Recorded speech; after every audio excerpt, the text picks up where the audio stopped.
বিশ্বনবী মক্কায় দেখতেন মূর্তির পূজা হয়, আল্লাহর ঘরের ভিতরে 360টা মূর্তির পূজা। বিশ্বনবী দেখতে পেলেন দুর্বলের উপরে সবলের অত্যাচার, বিশ্বনবী দেখতে পেলেন নারীদেরকে অত্যাচার করা হয়। কন্যা সন্তান হলে বাবা তার মেয়েটাকে নিয়ে জঙ্গলের ভেতরে ঢুকে কিংবা মরুভূমির ভেতরে যে জীবিত দাফন করে দেয়। ওয়াইদাল মাউউদাতু সুইলাত ওয়াদুল বানাত, বিশ্বনবী এগুলো দেখতেন চারপাশে। দেখে এই পথহারা জাতিকে কিভাবে উদ্ধার করবেন, কি দিয়ে উদ্ধার করা যায়, এই টেনশনে বিশ্বনবীর পিঠ বাঁকা হয়ে গিয়েছিল, উপমা বাঁকা হয়ে গিয়েছিল। বিশ্বনবী সব সময় পেরেশান থাকতেন। আল্লাহ বললেন, নবী টেনশনের দরকার নাই, হেরা গুহায় এমন একটা নূরের আলো দিয়ে আমি আপনারে আলোকিত করব যার মাধ্যমে সব পেরেশানি দূর হয়ে যাবে। ألم نشرح لك صدرك ووضعنا عنك وزرك الذي أنقض ظهرك, আপনাকে পেরেশান বানিয়ে দেয় এরকম সব চিন্তার বোঝা আমি আল্লাহ সরিয়ে নিলাম। সুবহানাল্লাহ। দুইটা নেয়ামত শুনলাম, এবার 3 নম্বর নেয়ামত আল্লাহ বললেন ওয়া রাফা'না লাকা যিকরাক। এই আয়াতটা মুখস্থ করতে হবে আজকে, আমার সাথে সাথে পড়েন ওয়া রাফা'না লাকা যিকরাক। সবাই বলেন নাই, পড়েন ওয়া রাফা'না লাকা যিকরাক ওয়া রাফা'না লাকা যিকরাক। নবী হে, আপনার সম্মানকে আমি আকাশচুম্বী করেছি। I have dignified your status high and I the highest peak. আপনার মর্যাদা উঠাতে উঠাতে আকাশ বাতাস ছাপিয়ে সাত আকাশ কাঁপিয়ে আরশের উপরে নিয়ে গিয়েছি। আপনার মর্যাদা আমার পরপরই, স্রষ্টার পরে পুরো সৃষ্টিকুলের উপরে বিশ্বনবীর মর্যাদা আছে না নেই? এজন্য আল্লাহ বললেন ওয়া রাফা'না লাকা যিকরাক, ও নবী আপনার মর্যাদা সম্মান আমি আকাশচুম্বী করেছি। আপনার সুনাম সুখ্যাতি মান মর্যাদা আমি গোটা বিশ্বে ছড়াইয়া দেব। এ আয়াত যখন নাজিল হলো কাফেররা হাসতে শুরু করলো। কাফেররা বলে, মোহাম্মদ বেটা বলে কি, ও জানে বাঁচবি কিনা ওইটাই তো সন্দেহ। আমরা যেই ষড়যন্ত্র পাকাচ্ছি ও জানে বাঁচবি কিনা সে এটাই সন্দেহ, তার নাম গোটা বিশ্বে ছড়াবে কি করে আমরা দেখে নেব। আল্লাহ বলেন, তোরা আমার নবীর সুনাম সুখ্যাতি ছড়ানোর ব্যাপারে বাধা তৈরি করবি, তোরা আমার নবীর ব্যাপারে অপপ্রচার চালাবি, তোদের অপপ্রচারকেই আমি আমার নবীর প্রচার মাধ্যম বানিয়ে দেব। তোরা করবি অপপ্রচার, তোদের অপপ্রচারকে আমি আমার নবীর জন্য প্রচার মাধ্যম বানিয়ে দেব। এরকম অনেক সময় হয় না যে কেউ কেউ অপপ্রচার করে কারো বিরুদ্ধে, এটা তার জন্য প্রচার হয়ে যায়। কেউ অপপ্রচার চালায়, আল্লাহর মেহেরবানিতে ওইটা তার পাবলিসিটি হয়ে যায়। তার আলাদা করে প্রচার বিভাগের টিম তৈরি করা লাগে না, তার বিরোধীরাই তার প্রচার বিভাগের কাজে নেমে পড়ে। বিশ্বনবী বললেন তোরা, আল্লাহ বললেন তোরা আমার নবীর সুনাম সুখ্যাতিকে থামাবি, তোদের মাধ্যমে আমি বিশ্বনবীর সুনাম সুখ্যাতি গোটা বিশ্বে বুলন্দ করে দেব।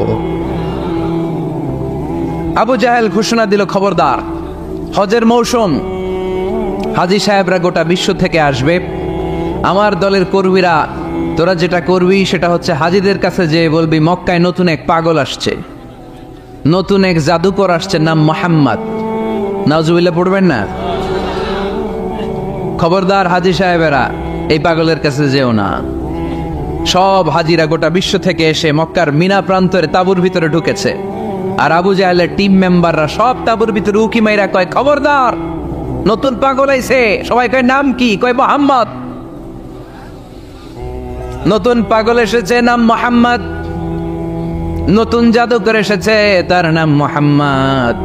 খবরদার তার কাছে যেও না, তার কথা শোনো না, শুনলে তোমরাও পাগল হয়ে যাবা, তোমরাও পাগল হয়ে যাবা। সে এত বড় জাদুকর, মুহাম্মদ সাল্লাল্লাহু আলাইহি ওয়াসাল্লাম এত বড় জাদুকর, তার জাদু দেখলে, তার কথা শুনলে হাজবেন্ড ওয়াইফের মধ্যে সম্পর্ক বিচ্ছিন্ন হয়ে যায়। সে এত বড় জাদুকর, তার কথা শুনলে বাবা আর ছেলের সম্পর্ক ছিন্ন হয়ে যায়। সে এত বড় জাদুকর, তার কথা শুনলে বন্ধু বন্ধু আলাদা হয়ে যায়।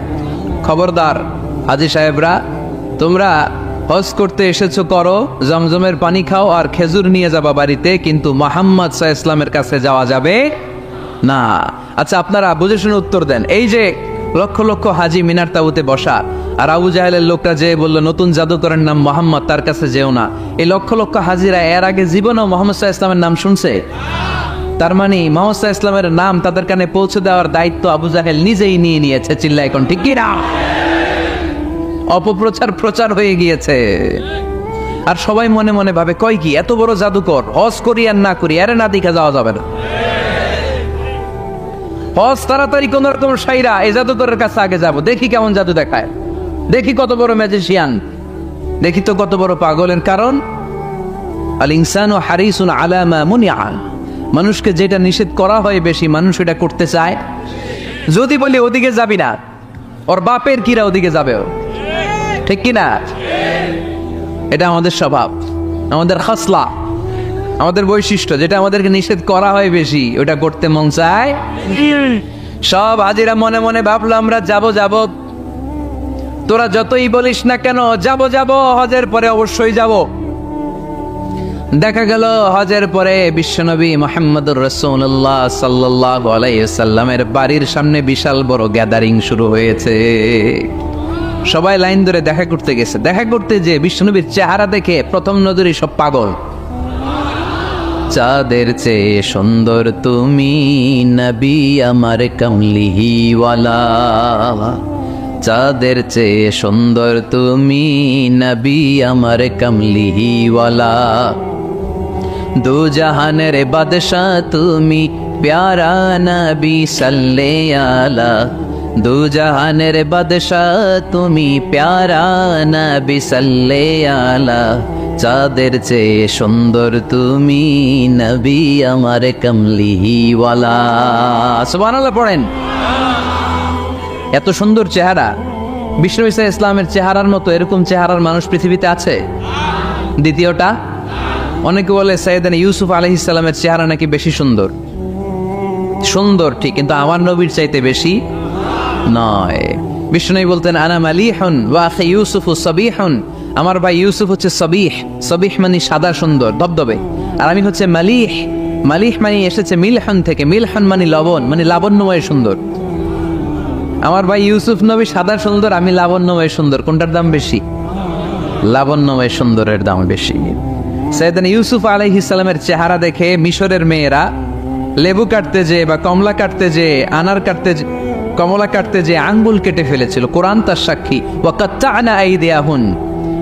আম্মাজান আয়েশা রাদিয়াল্লাহু তাআলা আনহা যখন এই ঘটনা শুনেছেন, তিনি মিশরের মেয়েদেরকে ডাক দিয়ে বলেছিল, ও মিশরের মেয়েরা, তোমরা ইউসুফ নবীর সৌন্দর্য দেখে লেবু কাটতে যে আঙ্গুল কেটেছ, আমার স্বামী প্যারা নবী মুহাম্মদ রাসূলুল্লাহর চেহারা যদি তোমরা দেখতা, তাহলে লেবু কাটতে যে আঙ্গুল নয়, কলিজাটা কেটে টুকরা টুকরা করে দিতা।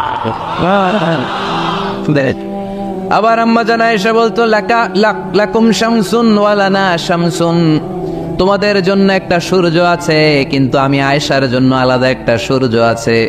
তোমাদের সূর্যটা প্রতিদিন সকালবেলা পূর্ব আকাশে উদিত হয়ে গোটা দুনিয়াটারে আলোকিত করে দেয়, আর আমার সূর্যটার নাম হলো মুহাম্মদ সাল্লাল্লাহু আলাইহি ওয়াসাল্লাম। মসজিদে নববীতে এশার নামাজের পরে আমার সূর্যটা আমার ঘরে উদিত হয়। তোমাদের সূর্য সকালবেলা পূর্ব আকাশে উঠে গোটা দুনিয়াটারে আলোকিত করে, আমার সূর্য মুহাম্মদ এশার নামাজের পরে আমার ঘরের ভেতরে যখন উকি দেয়, আমার পুরো ঘরটারে আলোকিত করে দেয় কে? এত সুন্দর চেহারা ছিল, ওনার চেহারার নূর দিয়ে হারানো সুই খুঁজে পেয়েছে বিশ্বনবীর স্ত্রীরা। চিল্লায় করে আল্লাহু আকবার। বিশ্বনবীর চেহারার সৌন্দর্যের সাথে কারো সৌন্দর্যের কোনো মিল হবে? No comparison with our beloved prophet Muhammad sallallahu alayhi wasallam. Whether it's the fitness, whether it's the appearance, whether it's the status, no comparison with our prophet. এটা ফিটনেসের দিক থেকে হোক, এটা চেহারার সৌন্দর্যের দিক থেকে হোক, এটা কণ্ঠস্বরের ঝংকারের দিক থেকে হোক, সম্মান আর মর্যাদার দিক থেকে হোক, আমার নবীর সম্মানের ধারে কাছেও সম্মান পৃথিবীর কারো হতে পারে না। চিল্লায় বলেন ঠিক কি না? এজন্য আল্লাহ বললেন, ওয়া রাফা'না লাকা যিকরাক, নবী আপনার সম্মান বাড়াতে বাড়াতে আমি আকাশচুম্বী করেছি। লোকজন সব যে বিশ্বনবীর দরবারে লাইন ধরেছে, হাজিরা সব বিশ্বনবীর কাছে যে চেহারা দেখেই কুপকার, বাকি জিনিস তো পরে। অনেকে আছে না, চেহারা দেখলেই মানুষ পাগল হয়ে যায়, আছে না নাই? চেহারা দেখেই পাগল, চেহারা দেখেই পাগল। তারপর তারা মিলাতে লাগলো। মিনার তাবুতে আবু জাহেলের কর্মীরা ঘোষণা দিয়েছিল এলাকায় মোহাম্মদ নামে পাগল এসেছে। তারা মিলায় দেখে না, এই মহামানব কোনোদিন পাগল হতে পারে না, কারণ পাগলের চুলগুলো থাকে উস্কো খুস্কো, ঠিক কিনা? আমার নবী সাল্লাল্লাহু আলাইহি ওয়াসাল্লামের চুল উস্কো খুস্কো ছিল? কত সুন্দর চুল আঁচড়ে রাখতেন, জাইতুনের তেল দিতেন, আতর ঢেলে মাথার শীতের মধ্যে ঢেলে দিতেন, কপাল বেয়ে বেয়ে পড়তো, আর যেখানে সেজদা দিতেন সেজদার জায়গায় আতরের ঘ্রাণে আমোদ হয়ে যেত। হাতের তালুতে পারফিউম মাখতেন, আর মানুষের সাথে মুসাফা করলে যার সাথে মুসাফা তার হাতের সাথে নবীর ব্যবহৃত পারফিউমের ঘ্রাণ ছুটে যেত। এত পরিচ্ছন্ন ছিলেন তারা। বিশ্বনবীর চেহারার সাথে আবু জাহেলের বক্তব্যের মিল খুঁজে পায় না। তারা বলে না, এই লোক কখনো পাগল হতে পারে না। পাগলের চুল থাকে উস্কো খুস্কো, জামা থাকে ছিঁড়া ফাড়া, গায়ের মধ্যে থাকে ময়লা। পাগল কখনো দাঁত মাজে না, কিন্তু বিশ্বনবীর মুচকি হাসির ফাঁক দিয়ে দাঁতের দিকে তাকালে মানুষগুলো সব পাগল হয়ে যায়। স্মাইল দিতেন বিশ্বনবী, স্মাইল, মুচকি হাসি, তাবাসসুম। বিশ্বনবীর মুচকি হাসি দেখলে মানুষ পাগল হয়ে যেত, পাগল পড়া হয়ে যেত। তারা বলে না না, এই মহামানব তো কখনো পাগল হতে পারে না। আবার মিলাতে লাগলো। আবু জাহেলের কর্মীরা বলেছিল এটা নাকি বড় জাদুকর, কিন্তু তারা বলে না না, এই অসাধারণ লোকটা জাদুকর হতে পারে না, সে তো কোনো মন্ত্র পড়ে না। জাদু করার জন্য মন্ত্র পড়ার দরকার আছে না নাই? বিষ্ণুনবী কি মন্ত্র পড়তো? বিষ্ণুনবী কি পড়ে শোনাতো? চিল্লায় বলেন, কি পড়ে শোনাতো? কোরআন শোনাতো। এত সুন্দর কণ্ঠ ছিল বিশ্বনবীর, পাগল হয়ে যেত মানুষ শুনতে শুনতে, পাগল পাড়া হয়ে যেত, বিমুক্ত হয়ে যেত। তারা সবাই বলতে আরম্ভ করলো, আবু জাহেল তুমি মিথ্যাবাদী, তবে তোমাকে ধন্যবাদ এরকম একটা মানুষের সাথে পরিচয় করিয়ে দেওয়ার জন্য। সুবহানাল্লাহ কইলেন না? আমরা মেনে নিতে পারলাম না সে পাগল নয়, জাদুকর নয়, সে হলো এই জামানার পয়গাম্বার। আমরা পড়ে নিলাম লা ইলাহা ইল্লাল্লাহু মুহাম্মাদুর রাসূলুল্লাহ সাল্লাল্লাহু আলাইহি ওয়াসাল্লাম। ওয়া রাফা'না লাকা যিকরাক। নবী হে, এইভাবে আমি আপনার সম্মানকে বাড়িয়েছি। হাইসুমা যুকিরতু যুকিরতা মাই। নবী যেখানে আমার নাম নেওয়া হবে, আমার পরপর আপনার নামও নেওয়া হবে। পড়েন সুবহানাল্লাহ। যেখানে আমার আল্লাহর নাম, তারপরে আমার নবীর নাম আছে না নাই? কালিমার ভেতরে লা ইলাহা ইল্লাল্লাহ আমার আল্লাহর নাম শোভা পায়, তারপরে মুহাম্মাদুর রাসূলুল্লাহ দ্বিতীয় বাক্যে আমার নবীর সুন্দর নামটা আছে না নাই? কালেমার মধ্যে প্রথমে আল্লাহর নাম, তারপরে নবীর নাম। হাইসুমা যুকিরতু যুকিরতা মাই। নবী কিভাবে আপনার মর্যাদা আমি বাড়াবো জানেন? যেখানেই আমি ওইখানেই আপনি। যেখানে আমার নাম নেওয়া হবে, তারপরেই সৃষ্টিকুলের মধ্য থেকে শুধু আপনার নাম নেওয়া হবে। সুবহানাল্লাহ পড়েন। আপনার উম্মতেরা গোটা বিশ্বে সালাত আদায়ের জন্য আজান দিবে। আজানের প্রথম 4 বাক্যে আমি আল্লাহর বড়ত্ব, আল্লাহু আকবার। তারপরের 2 বাক্যে আমি ছাড়া কোনো ইলাহা নাই, এটার সাক্ষ্য দেয়া হবে। তারপরের 2 বাক্যে সবাই সাক্ষ্য দিতে বাধ্য, আপনি ছাড়া দুনিয়ায় আর কোনো শেষ রাসূল নাই। তার মানে আজানের মধ্যেও আমার আল্লাহর নামের পরে আমার নবীর নাম আছে না নাই? এরপর আমরা একামত দিয়ে জামাত শুরু করি। এই জামাতের আগে যে একামতটা দেই, এই একামতেও আল্লাহর নামের পরে আমার নবীর নামটা আছে না নাই? আল্লাহু আকবার, আল্লাহু আকবার। আশহাদু আন লা ইলাহা ইল্লাল্লাহ, আশহাদু আন্না মুহাম্মাদার রাসূলুল্লাহ সাল্লাল্লাহু। তার মানে আজানে আমার নামের পরে আপনার নাম, একামতে আমার নামের পরে আপনার নাম। নামাজের শেষে যখন আমরা শেষ বৈঠকে বসি, সেখানে বিশ্বনবীর উপর দুরূদ আছে না নাই? তার মানে সব জায়গায় বিশ্বনবীর নাম নেয়াকে আবশ্যক করে দিয়েছে কে? নবী হে। এই গোটা বিশ্বের ভেতরে সূর্য উঠবে, সূর্য ডুববে, শীত যে গ্রীষ্ম আসবে, দিন যে রাত আসবে, এক মুহূর্তের জন্য আপনার নামের আলোচনা থামবে না। চিল্লায় বলো ঠিক কি না? রাফা'না লাকা যিকরাক, I have dignified your status very high, very high. অনেক উপরে নিয়েছি, আকাশ বাতাস ছাপিয়ে, সাত আকাশ কাঁপিয়ে আরশ পর্যন্ত আমি আপনার মর্যাদাকে বুলন্দ করেছি। এই পৃথিবীতে যত আসমানি কিতাব এসেছিল সবগুলো আসমানি কিতাবে বিষ্ণুনবীর নাম উল্লেখ করেছে কে? তার মানে তাওরাতের ভেতরে বিষ্ণুনবীর নাম আছে না নেই? ইনজিলে, জাবুর, সুহুফে ইব্রাহিম, সুহুফে মূসা আল্লাযী ইয়াজিদুনাহু মাকতুবান ইনদাহুম ফিত তাওরাতি ওয়াল ইনজিল। ইহুদিরা খ্রিস্টানরা বিষ্ণুনবীর মানতে চাইতো না। তারা বলতো, মুহাম্মদ তোমার নাম তো আমাদের কিতাবে নাই। বিষ্ণুনবী বললেন পড়ো। তারা পড়তে পড়তে বিষ্ণুনবীর জায়গাটা লুকিয়ে রাখত। যেখানে বিষ্ণুনবীর নাম ওরা এভাবে ধরে রাখত। বিষ্ণু ইসা ইসলাম এক সাহাবাকে বললেন, আমি তো ওদের ভাষা বুঝি না, তুমি ওদের ভাষা বুঝে দেখো কোন জায়গায় চোরামিটা করে। প্রতিটা কিতাবের প্রতিটা পাতায় পাতায় বিষ্ণুনবীর নাম আছে না নাই? সাইয়েদনা আদম আলাইহিস সালাম থেকে শুরু করে ঈসা আলাইহিস সালাম পর্যন্ত যত নবী এসেছে সব নবী সুসংবাদ দিয়েছে যে একজন নবী আসবে, যেই নবী আসার মধ্য দিয়ে এই আম্বিয়া আলাইহিমুস সালাম পৃথিবীতে আসার যে ধারাবাহিকতা, এই সিলসিলা, এই চেইনকে আল্লাহ তাআলা কাট অফ করে দিবে। সাইয়েদনা আদম তার বংশধরদেরকে বলেছে, নূহ আলাইহিস সালাম তার প্রজন্মকে বলেছে, ইব্রাহিম আলাইহিস সালাম তার জেনারেশনকে বলেছে, মূসা আলাইহিস সালাম বনি ইসরাইলকে শুনিয়েছে। সর্বশেষ সাইয়েদনা ঈসা আলাইহিস সালাম এসে বলেছে, ইয়াতি মিন বাদি ইসমুহু আহমদ, আমার পরে এমন এক নবী আসবে তার নাম, চিল্লায় বলেন, আহমদ বড় বিশ্বস্ত। সে কোন বন্ধু বলো বেশি বিশ্বস্ত? সে কোন বন্ধু বলো বেশি বিশ্বস্ত? কার কাছে মন খুলে দেয়া যায়, কার কাছে প্রাণ খুলে বলা যায়, হওয়া যায় অতি আশ্বস্ত। তার নাম আহমদ বড় বিশ্বস্ত।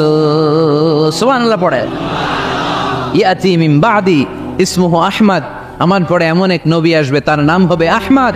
এই নবীর পরে আর কোন নবী আছে? চিল্লায় বলেন, লা নবিয়্যা বাদি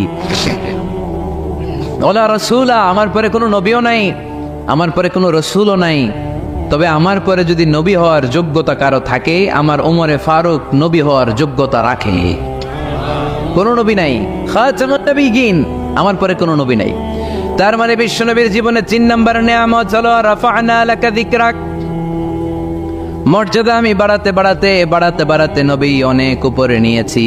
আবার আল্লাহ আমাদেরকে ডেকে বললেন, ও ইমানদার বান্দারা শোনো, আমি স্বয়ং আল্লাহ তাআলা আমার ফেরেশতা বাহিনী নিয়ে এই নবীর উপরে স্বয়ং আমি দরুদ পড়ি। ইন্নাল্লাহা ওয়া মালাইকাতাহু ইউসাল্লুনা আলান নবী ইয়া আইয়ুহাল্লাযীনা আমানু সাল্লু আলাইহি ওয়া সাল্লিমু তাসলিমা। পড়েন, আল্লাহুম্মা সাল্লি আলা মুহাম্মদ ওয়া আলা আলি মুহাম্মদ কামা সাল্লাইতা আলা ইব্রাহিম ওয়া আলা আলি ইব্রাহিম ইন্নাকা হামিদুম মাজিদ। اللهم بارك على محمد وعلى آل محمد كما باركت على إبراهيم وعلى آل إبراهيم إنك حميد مجيد। চিৎকার করে পড়েন সুবহানাল্লাহ। এমন নবী যে নবীর উপর আল্লাহ নিজেই দরুদ পড়ে, ফেরেশতারা পড়ে, এজন্য আমাদের পড়ার দরকার আছে না নাই? আবার আল্লাহ বললেন, নবী আপনি এমন নবী যেই নবীকে আমি হাউজে কাউসার দিয়েছি। লক্ষ লক্ষ নবীদের কাউরে কিয়ামতের দিন আমি হাউজে কাউসারের মালিক বানাবো না, শুধুমাত্র কেবলমাত্র একমাত্র আপনি ছাড়া। ইন্না আ'তাইনাকাল কাউসার ফাসাল্লি লিরাব্বিকা ওয়ানহার ইন্না শানিআকা হুয়াল আবতার। সুবহানাল্লাহ পড়ে। এই হাউজে কাউসারের পানি খেতে চান, পান করতে চান? বিশ্বনবী না দিলে খাইতে পারবো আমরা? হাউজে কাউসার পান করতে চান কারা? হাত তুলে দেখান।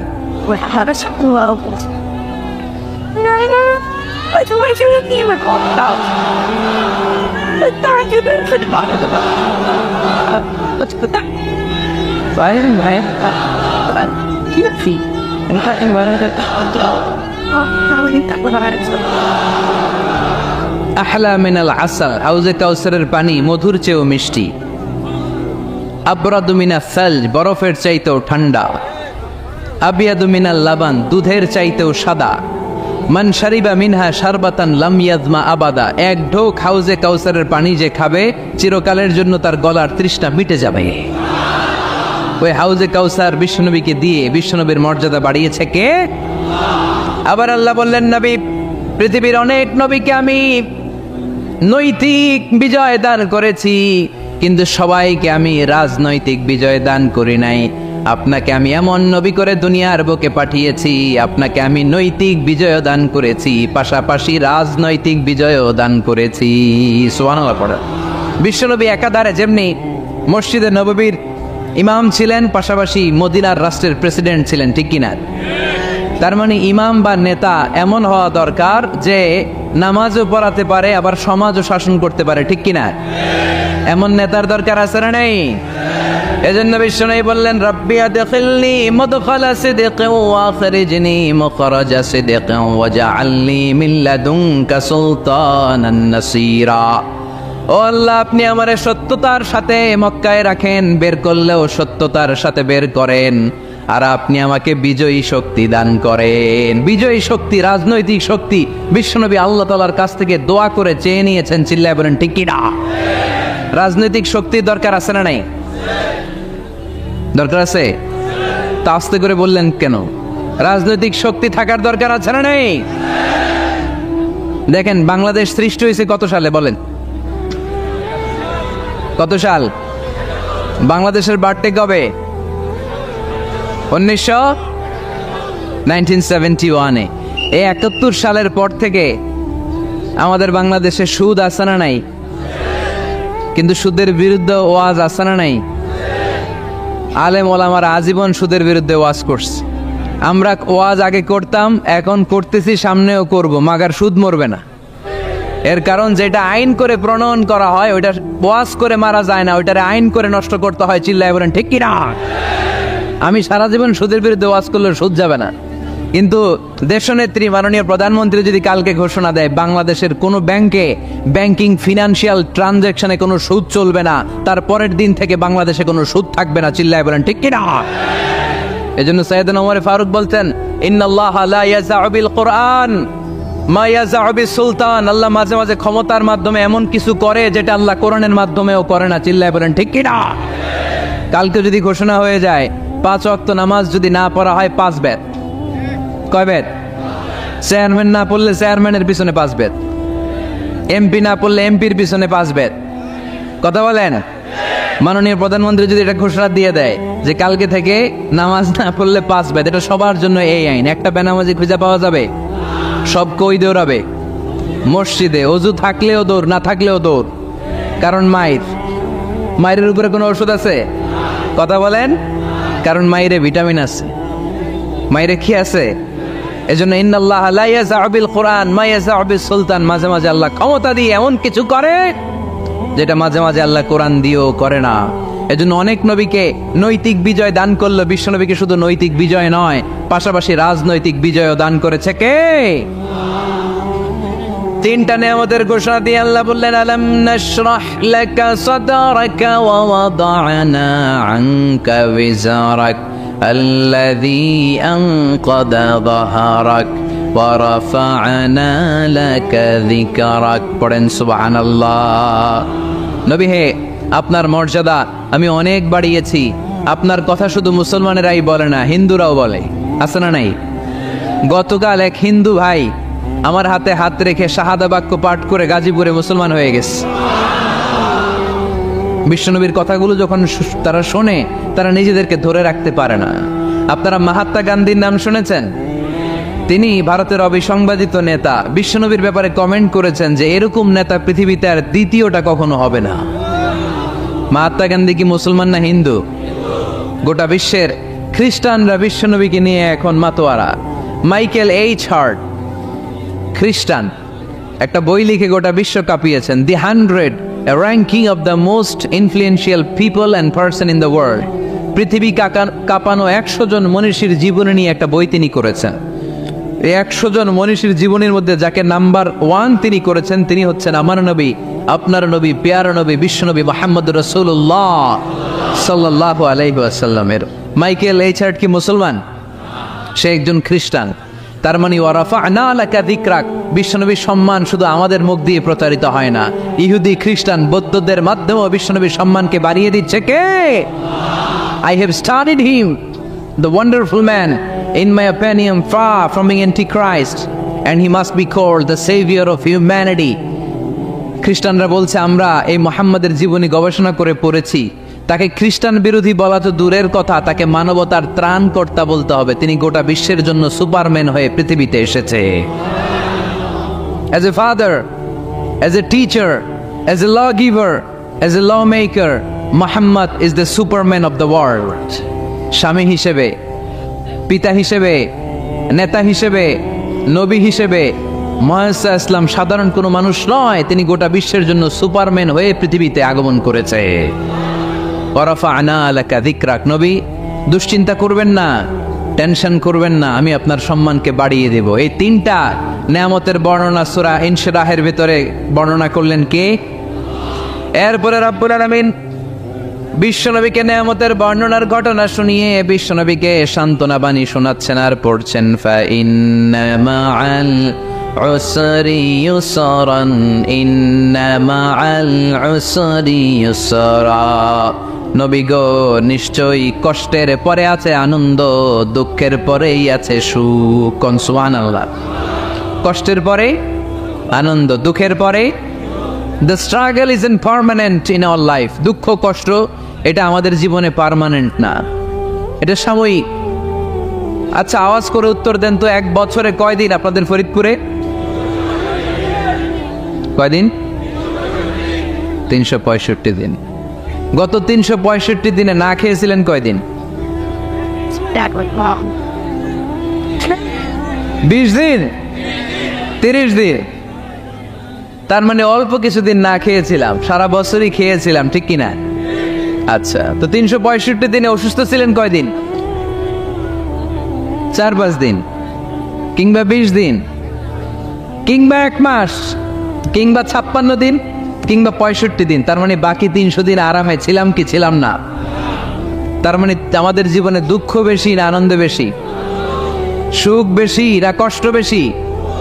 এজন্য আল্লাহ বললেন, খবরদার, মুমিন কখনো হেরে যায় না, মুমিনের হারাবার কিছু নাই।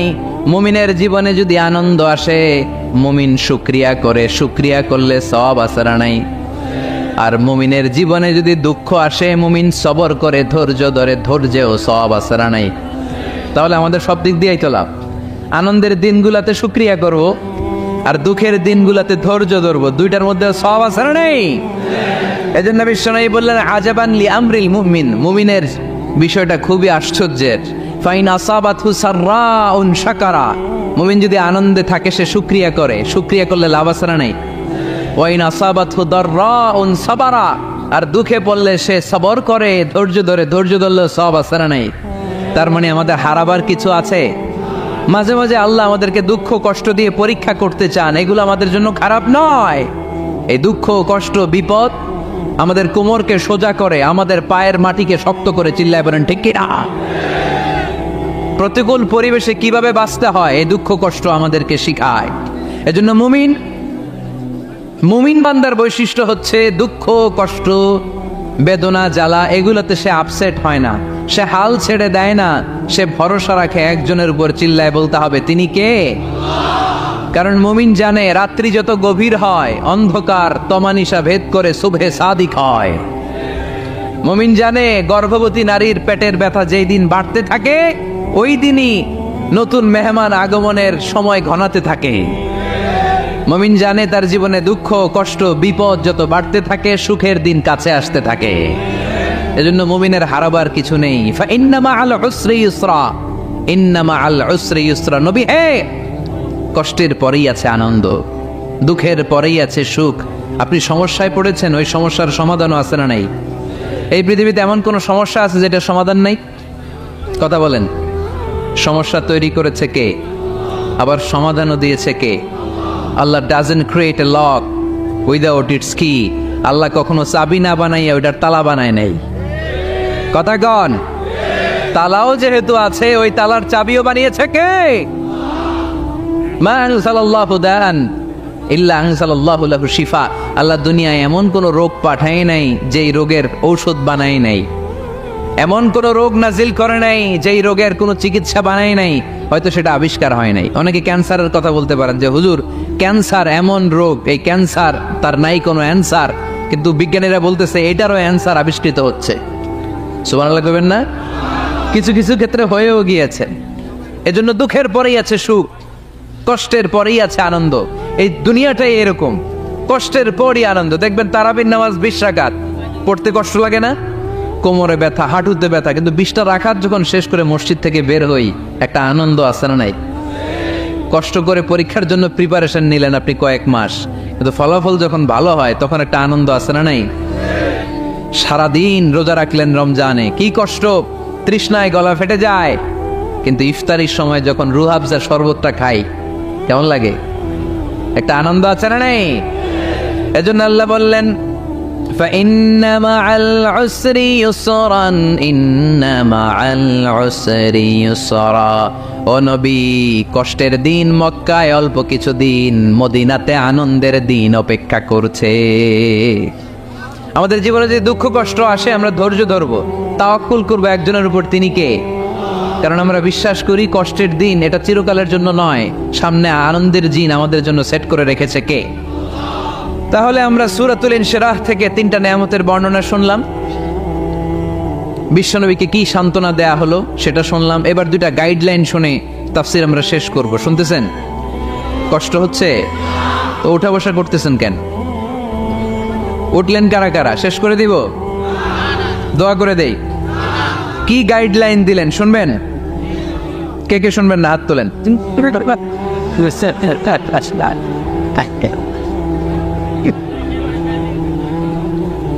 কষ্ট হইতেছে? গরম লাগতেছে না? আমিও ঘামতেছি আপনাদের সাথে সাথে। অনেক গ্যাদারিং হয়ে গেছে। আসেন আল্লাহর নামে 3টা তাকবীর দেই, তারপর কোন 2টা গাইডলাইন তিনি বিশ্বনবীকে দিলেন ওই নির্দেশনা বাণীটুকু শুনে আজকে আমরা বিদায় নেব। আওয়াজ করে পড়তে হবে লিল্লাহে তাকবীর, লিল্লাহে তাকবীর, লিল্লাহে তাকবীর। গাইডলাইন নাম্বার 1, ফাইদা ফারাগতা ফানসাব। নবী আপনি যখন অবসর হন আপনি ইবাদতে মশগুল হন। ফানসাব ফিল ইবাদা, তাফসীর ইবনে কাসিরে এসেছে আপনি ইবাদতে মশগুল হন যখন আপনি অবসর পান। অবসর আল্লাহর দেয়া বড় নেয়ামত, এটা বিশ্বাস করেন? অবসর কিন্তু নেয়ামত। আমরা অনেকেই অবসর সময়কে কাজে লাগাই না, কিন্তু অবসর চলে যাওয়ার পরে যখন ব্যস্ত হয়ে পড়ি তখন বলি হায় রে, অবসরটা যদি কাজে লাগাইতাম। পরীক্ষার পরে 3 মাস ছুটি ছিল, এই 3 মাস অবসরে যদি পড়তাম তাইলে তো আজকে ভার্সিটিতে চান্স পেয়ে যেতাম, ঠিক কি না? এজন্য বিশ্বনবীর আল্লাহ বললেন নবী فَإِذَا فَرَغْتَ فَانصَبْ وَإِلَى رَبِّكَ فَارْغَب। মাদানী জীবনে, মাক্কি জীবনে, দাওয়াতি কার্যক্রমের পরে, রাষ্ট্রীয় কার্যক্রমের পরে যখনই আপনি অবসর পাবেন তখনই আপনি ইবাদত করেন, তখনই বেশি বেশি আল্লাহর কাছে দোয়া করে। দোয়াটা খুব শক্তিশালী, কিন্তু আমরা অনেকে জানি না কি করে দোয়া করতে হয়। সিনসিয়ার দোয়া ইজ লাইক এ মিসাইল। আপনারা প্রায় পত্রিকায় শুনবেন আমেরিকা অমুক দেশে মিসাইল হামলা করেছে, শুনছেন? মিসাইল হামলা এমন হামলা, কত সেন্টিমিটার বেগে যে কোন জায়গায় অ্যাটাক করবে, যেখানে মারার কথা ওখানে পড়বে। ঠিক দোয়াটা হচ্ছে মিসাইলের মতো। আপনি যদি দোয়ার মতো দোয়া করতে জানেন, ওই দোয়াটাও জায়গা মতো যে ভেদ করবে। চিল্লা এখন ঠিক কিনা? কিন্তু আমরা দোয়া করতে জানি না, কি করে দোয়া করতে হয় এটা জানি না। বিশ্বনবীকে আল্লাহ বললেন নবী ফাইদা ফারাগতা ফানসাব, যখন আপনি অবসর হবেন তখন আপনি দোয়া করেন, আল্লাহর কাছে চান। বেশি বেশি চাইলে খুশি হয় কে? তার মানে প্রথম ঘোষণা হলো ফাইদা ফারাগতা ফানসাব। প্রথম নির্দেশনা হলো নবী যখনই আপনি অবসর পাবেন ইবাদত করবেন এবং দোয়া করবেন, বেশি বেশি আল্লাহর কাছে চাইবেন। 2 নাম্বার দিক নির্দেশনা হলো ওয়াইলা রাব্বিকা ফারগাব, সব সময় আপনি আপনার আল্লাহর দিকে মনোনিবেশ করবেন। বিপদে পড়লে ডাকবো কারে? আমাদের অসুস্থতাকে সুস্থতায় পরিণত করে দিতে পারে কে? আমরা আল্লাহর দল করে এই পৃথিবী থেকে বিদায় নিতে চাই, ঠিক কিনা? কারণ তিনি হচ্ছেন মালিকাল মুলক, তুতিল মুলকা মান তাশা ওয়া তুইজ্জু মান তাশা ওয়া তুযিল্লু মান তাশা বিয়াদিকাল খাইর। তিনি যাকে চান তাকে ক্ষমতা দেন, আবার যাকে চান তাকে ক্ষমতা থেকে নামান, ঠিক কিনা? এখন যে ক্ষমতার চেয়ারে বসা, তারে বসাইছে কে? আবার নামাতে পারে কে? আরেকজনরে বসাতে পারে কে? তিনি ক্ষমতার মালিক। আমাদের হাতে কোনো ক্ষমতা নাই। আমরা হচ্ছি দুর্বলের ঘরের দুর্বল, ঠিক কিনা? আমি দুর্বল, আমার বাবা দুর্বল, আমার দাদা দুর্বল, আমার 14 গোষ্ঠী এই যে নিজেরা যে দুর্বল বলতে চায় না, সবল মনে হয় অনেক। 5 বার টয়লেটে গেলে 6ষ্ঠ বার চেহারার দিকে আর তাকানো যায় না। ডায়রিয়া হয়েছে কারো? কার কার হয়েছে দেখি? হাত তোলে না অনেকে। সবারই হয়েছে, ঠিক কিনা? যখন 5-7 বার টয়লেটে যায় চেহারার দিকে আর তাকানো যায়? কথা বলেন। তারপরও আমরা নিজেদেরকে ক্ষমতাশীল বলে দাবি করি। আজকে এই প্যান্ডেলে কেউ যদি বলে হুজুর প্যান্ডেলের মাঝখানে সাপ, যদি কি বলে খুঁজে পাওয়া যাবে আপনাদেরকে? আপনারা থাকলেও আমি এদিক দিয়ে দৌড়। কারণ চাচা আপন প্রাণ বাঁচা। সামান্য একটা সাপ শুনলে আমরা ভয় পেয়ে যাই। সাপ বাদ দেন, সাপ তো খুব ভেনোমাস, মানে বিষাক্ত। Anaconda, Python, king cobra, black mamba, এগুলো কামড় দিলে মানুষ বাঁচে না। সাপ বাদ দেন।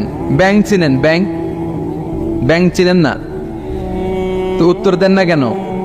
ব্যাং চিনেন? বুঝছি আজকে খুব কষ্ট করে কথা বের করতে হবে। বাওয়া ব্যাং চিনেন? 3-4টা বাওয়া ব্যাং যদি কেউ ছেড়ে দেয়, এদিকে কয়টা, এদিকে কয়টা, ওদিকে কয়টা, কি অবস্থা হবে আজকে প্যান্ডেলের? আরে ব্যাং আর কি লাভ দিবে? ব্যাঙের চেয়েও বড় বড় লাভ দিয়ে আমরা দৌড়। আর আপনাদের লাভগুলো যদি এই মিডিয়া ম্যানরা তুলে ইউটিউবে দেয়, মিলিয়ন মিলিয়ন ভিউয়ার্স ছাড়িয়ে যাবে। এই হচ্ছে আমরা ক্ষমতার মালিক। আমাদের ক্ষমতার সাময়িক। কখন আমরা 5 বছরের জন্য ক্ষমতায়। আমাদের দেশের নিয়ম কয় বছর? 5 বছর। এই সরকার অবশ্য লম্বা সময় ধরে আছে, ঠিক কিনা? সরকার যেই আসলে আমাদের মাথা ব্যথা নাই। তারা যদি ইসলাম দিয়ে আমাদেরকে পরিচালিত করে, আমরা তাদের সাথে আছি না নেই? আর যদি ইসলামের বিপক্ষে যায়, এটা যেই দলই হোক, তাদের বিরুদ্ধে আমাদের কথা আছে না নাই? তো আমাদের দেশের নিয়ম হচ্ছে 5 বছর, আবার আরেক সরকার 5 বছর, 5 বছর। আল্লাহ তো ক্ষমতার চেয়ারে বসা। আল্লাহ কয় বছর ধরে বসে আছে? 10 বছর, 20, 50, কত? জোরে বলেন।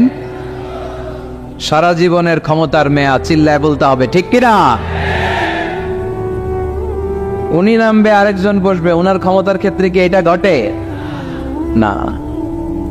সৃষ্টির সূচনা লগ্ন থেকে তিনি ক্ষমতার চেয়ারে বসা। এই সৃষ্টির শেষ পর্যন্ত তিনি ক্ষমতার চেয়ারে থাকবে। এই চেয়ারটা কেউ নাড়াতে পারবে না, ঠিক কিনা? এজন্য আমাদের সাথে আমাদের স্রষ্টার মিল নাই। লাইসা কামিসলিহি শাই, তার মতো কেউ নাই, তিনি তার মতো। সুবহানাল্লাহ পড়তে পারলেন না? তিনি তার মতো, তার মিসাল নাই, তার উপমা তিনি নিজেই।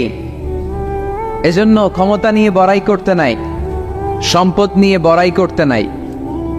এই পৃথিবীর সময়টা হচ্ছে একটা ট্রানজিট পিরিয়ড, আমাদেরকে চলে যেতে হবে, ঠিক কিনা? এই তাফসির মাহফিলে মূলত আমরা এগুলোই বোঝানোর চেষ্টা করি, এই মেসেজগুলো আমরা দিতে চাই।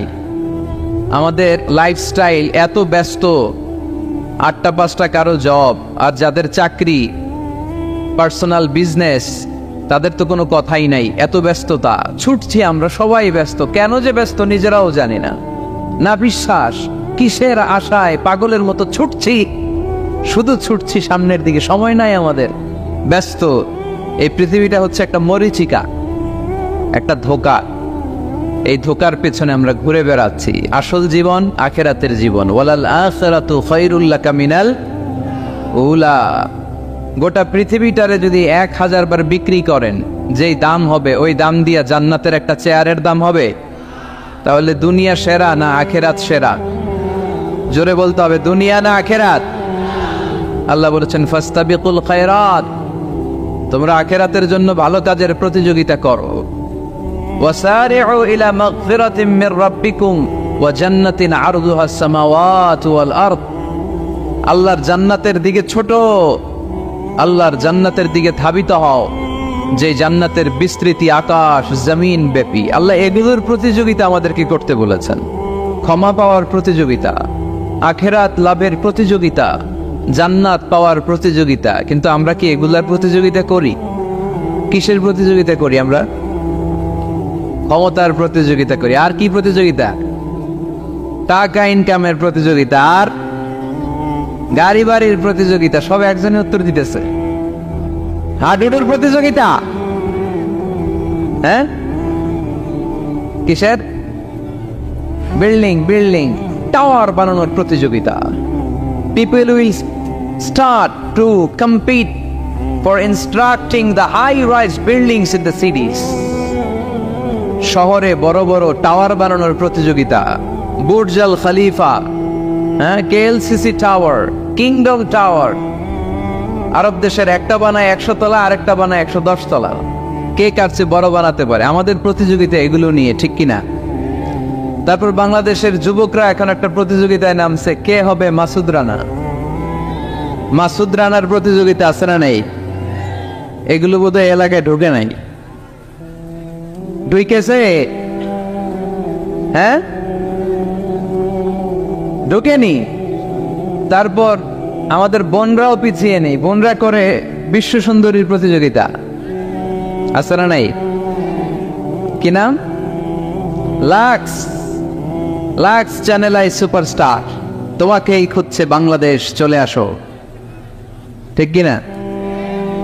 তো আল্লাহ কিন্তু এগুলোর প্রতিযোগিতা আমাদেরকে করতে বলেনি। ফাস্তাবিকুল খায়রাত, ভালো কাজের প্রতিযোগিতা করো। এজন্য আমরা কোন দিকে ছুটছি আমরা যেন খেয়াল রাখি, ঠিক কিনা? কখন যে দুনিয়ার বাড়ি ছেড়ে চলে যেতে হবে আমরা কেউ জানি না, গ্যারান্টি আছে? The most certain thing in our life is death, and the most uncertain thing in our life is the time of death. আমাদের জীবনের সবচেয়ে সুনিশ্চিত বিষয় হচ্ছে মরণ, মৃত্যু। আমরা মরে যাব। সন্দেহ আছে? কার কার সন্দেহ আছে? হাত তোলেন। দু একজন তুলছে ভুল করে। সন্দেহ নাই, আমরা যে মরবো এটা নিশ্চিত, কিন্তু কবে মরবো এটা অনিশ্চিত। আমরা যে মরবো এটা কি নিশ্চিত, আর কবে মারা যাব এটা অনিশ্চিত। আমরা জানি না কবে মারা যাব। এজন্য আমাদের প্রতিটা মুহূর্তই আমরা একজনকে খুশি করার জন্য ব্যয় করব। তিনি কে? আল্লাহর খুশির জন্য যেন আমরা বেশি বেশি কাজ করতে পারি। আল্লাহ তুমি তৌফিক দাও। আজকের মাহফিলটারে নাজাতের ওসিলা বানাও। এখানে আসছি আমরা কিসের নিয়তে? আজকে উত্তর দিবেন, উত্তর। You have to answer to me. এর কারণ আমি এক পেশে কথা বলি না, আমি দ্বিপাক্ষিক বৈঠক করি। মানে আমিও বলবো, আপনারাও বলবেন। আর আমার আলোচনায় আল্লাহর মেহেরবানিতে ইয়াং ছেলেরা বেশি আসে।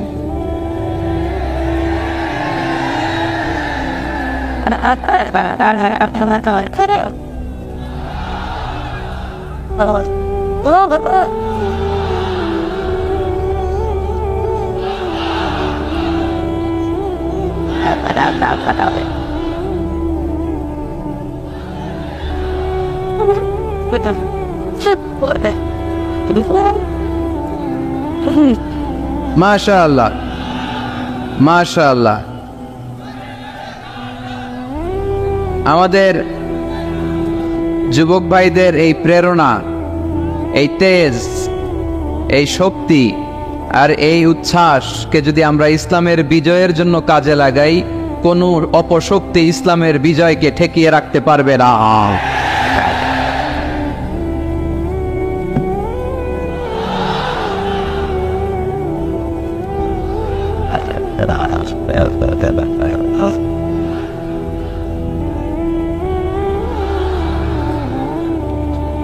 মাশাআল্লাহ, অনেক মুজাহিদ আসছে আজকে এখানে।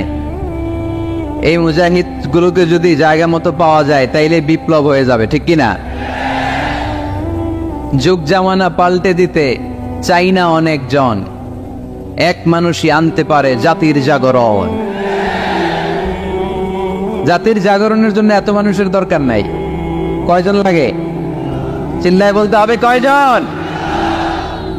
এক মুহাম্মদ সাল্লাল্লাহু আলাইহি ওয়াসাল্লাম গোটা বিশ্বটা কাঁপিয়ে দিলেন। আল্লাহ বললেন, রাফা'না লাকা যিকরাক, I have dignified your status high at the very high peak. আকাশ বাতাস ছাপিয়ে, সাত আকাশ কাঁপিয়ে আমার আরশের কাছে নবী তোমার সম্মানকে আমি উঠিয়ে দিয়েছি। এজন্য এই প্রেরণাকে ইসলামের পক্ষে কাজে লাগাতে হবে। আমি শুকরিয়া জানাই যে যুবক ভাইরা তোমরা এসেছো। যেখানে আমি যাই আলহামদুলিল্লাহ যুবকদের ঢল নামে। আলহামদুলিল্লাহ আজকে শুনলাম যে মোট 8টা প্যান্ডেল। কয়টা? এটা হচ্ছে সেন্ট্রাল প্যান্ডেল। ওই 8টা প্যান্ডেলে 8টা প্রজেক্টর দেয়া। 8টা প্যান্ডেলে কি মহিলারা? 6টায় মহিলা আর বাকি 2টায় পুরুষ। আর এটা হচ্ছে সবচেয়ে বড় প্যান্ডেল। আলহামদুলিল্লাহ পড়বেন না? এগুলো হচ্ছে ইসলামের ভিক্টরির সাইন। ভিক্টরি, বিজয়। বিজয় দেয় কে? তো এটা আবার অনেকের চক্ষুশূলের কারণ। ইসলামের পক্ষে এত মানুষের গণজোয়ার অনেকে আবার সহ্য করতে পারে না। সহ্য করতে পারে না, অনেকে মেনে নিতে পারে না। এদের চুলকায়। এদের কি করে? চুলকায়। তোমাদের চুলকাইলে মলম লাগাও, কিন্তু ইসলামের পিছু লাগতে যেও না। আমরা ইসলামের পক্ষে না বিপক্ষে? কোরআনের পক্ষে না বিপক্ষে? ইসলামের বিজয়ের পক্ষে না বিপক্ষে? বাংলার জমিনে ইসলামকে আমরা বিজয়ী শক্তি হিসেবে দেখতে চাই কি চাই না? কারা কারা চাই তো হাত তুলে আল্লাহর দেখার।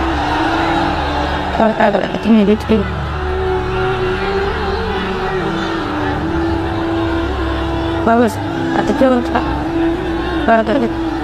I was up in the middle of the lift.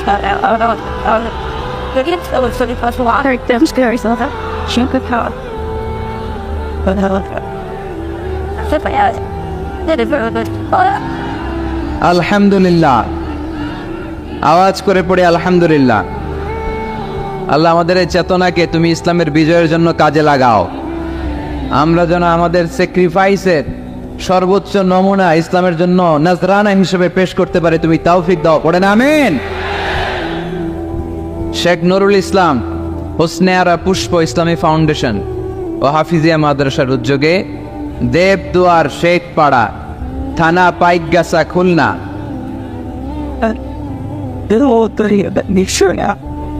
এদিকে কি হয়েছে? একটু বসো না, তোমরা বসো না। এই পাশে প্রজেক্টর আছে তো, প্রজেক্টরের দিকে তাকাও।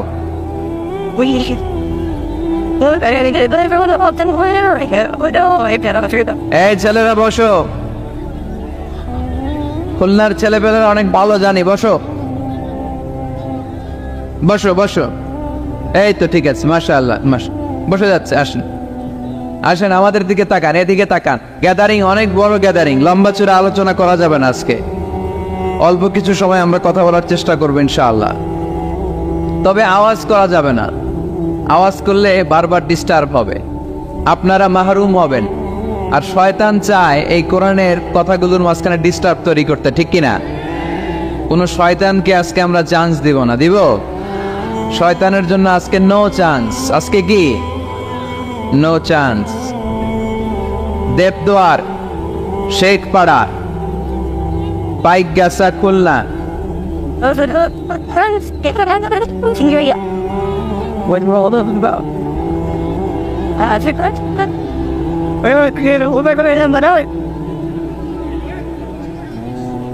এই যে ছেলেরা, আমাকে শুনতে পাচ্ছ? তোমরা একটু বসো বসো। আবার দাঁড়ায় আছো কেন? বসো বসো বসো বসো। একটু কষ্ট করতে হবে, বসো। মাশাআল্লাহ, এই তো বসে গেছে।